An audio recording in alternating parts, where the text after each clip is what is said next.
for a speech titled The Young Woman on the Beach. Nicky Kriel. Nicky Kriel.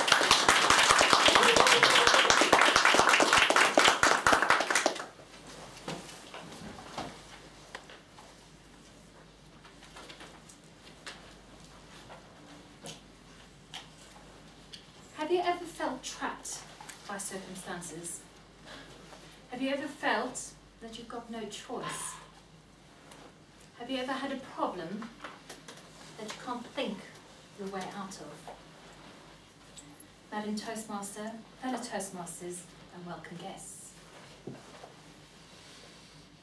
The young woman on the beach was in turmoil.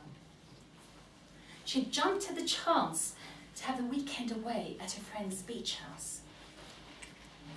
Anything to distract her from that Sunday afternoon feeling, that sinking in the pit of her stomach feeling that just grew until Monday morning. And now she was on the beach and alone. Her friends had wandered off hand in hand, and she sensed they needed some time together on their own. And she started to think about how she'd got her job. She'd done everything right. She'd been a perfect student. She'd balanced academics and extramural activities. Her headmaster had given her a glowing reference.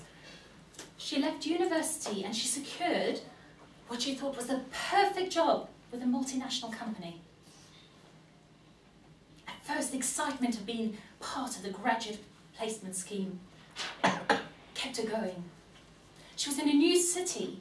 She was meeting new people. She had a salary.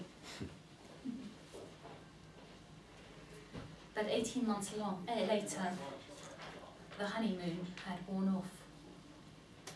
She was neither a round peg nor a square peg, and she didn't quite fit in the corporation.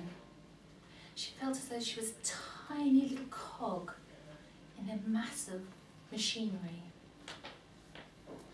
and that nothing she would ever do would ever make a difference. Now she knew if she left within 2 years, she'd have to pay back part of her relocation fees. And because she'd been a student and having a salary, she'd enjoyed spending the money and she'd spend every penny she earned, so she had no savings. She felt trapped. She'd always wanted to travel, and she thought, I wonder how long it will take to save up enough money. She'd been so busy being sensible and goal-setting that she'd never taken time out. In fact, she'd been so goal-orientated that she never stopped to think whether she actually wanted any of her goals. She sat on the sand, feeling miserable and sorry for herself. How was she going to get through the next 6 months? The grey skies matched her mood. Her feet burrowed themselves into the sand, and her hands unconsciously sieved sand through their fingers. And she watched the sea breaking on the seashore.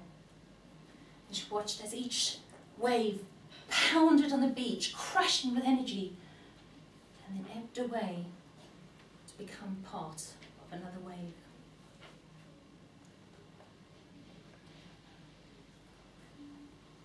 Suddenly, she was filled with a great sense of calm. And she heard a voice within her say, "You can go." It was very loud and very clear and very simple. And in that moment, she knew that she could go, that she was free, and that nothing could stop her. Now, if she'd known then that her company pension would pay for her airfare, that her HR department would lose her expenses and write them off, that some random shares she bought a few years ago would suddenly double in value, If she'd known then that 6 weeks later she'd be leaving the country with a backpack and enough money to survive on, she might have felt relieved and reassured. But she didn't know that then, because she couldn't see into the future. And at that moment, she was too busy enjoying the sense of peace and congruency within her, and being part of the sea and the sky and the sand. Remember, you're free the moment you choose to be.